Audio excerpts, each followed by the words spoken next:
Today we're diving into something pretty wild. The fortune of Tom Cruise.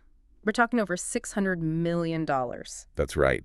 And our mission, really, is to sort of unpack how he managed that. It's quite a story, based on the insights from Tom Cruise Net Worth, Career, Personal Life and Wealth 2025, from his early days right up to now. Okay, let's break this down then. $600 million by June 2025.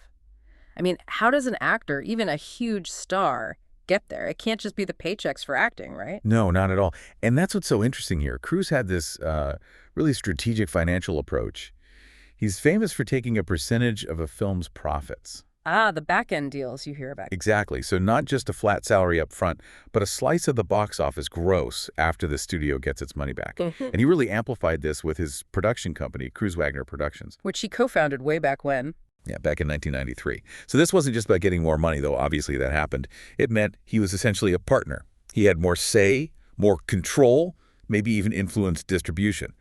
That's pretty rare for an actor. Right, so you, the listener, should picture this. He's not just showing up to act, he's invested in the whole project's success. Can you give us a sense of how much those back-end deals actually brought in? Like some examples? Oh, absolutely. Just think about the Mission Impossible franchise. That's pulled in over, what, $3.5 billion worldwide? Wow. Or look at Top Gun, Maverick. Huge hit in 2022. Over $1.4 billion globally. And, his whole thing about doing his own stunts. Yeah, the crazy ones, hanging off planes and whatnot. Exactly. He says it's part of the storytelling. And maybe it is.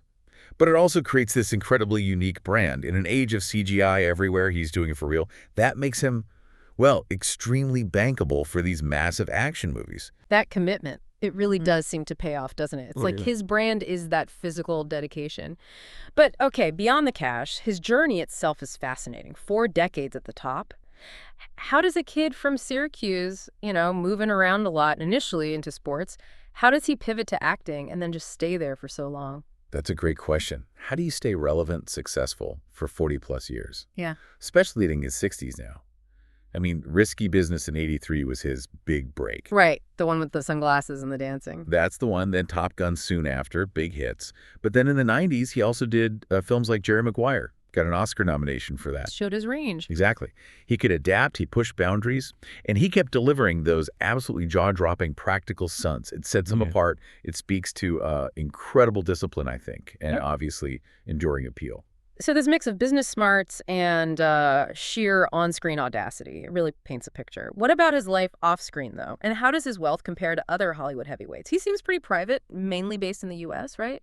Yeah, he keeps a pretty low profile, mostly in L.A. and Florida, from what we know. Yeah. And connecting that to the bigger picture, you basically see a masterclass in building wealth, but also managing a personal brand.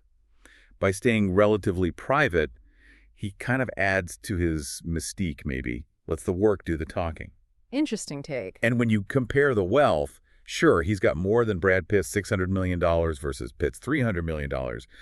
But it's worth noting, he's not the absolute richest actor out there. Oh, who is? That title goes to Jamie Gertz, reportedly around $3 billion, but that's largely through her marriage. And if you're talking just film-related wealth, George Clooney is up there, over $500 million.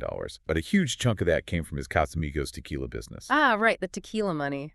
And didn't Brad Pitt recently joke about not wanting to hang off airplanes like Cruise when there was talk of them maybe working together again? He did. Pitt said something like, he's not going to hang my ass off airplanes, which, just perfectly highlights Cruise's unique, almost extreme dedication to those practical stunts. It really underscores his specific brand of stardom. Yeah, it really does. So Tom Cruise's $600 million, it's built on more than just hit movies. It's really a testament to this relentless drive, making bold financial choices, and this unparalleled commitment to his craft. It shows how talent can be leveraged into a whole business. So thinking about his journey, what does it tell you about what success even means in Hollywood today? This constantly changing industry where being a star and being a savvy business person seem to merge so powerfully. Definitely something for you to think about after this deep dive.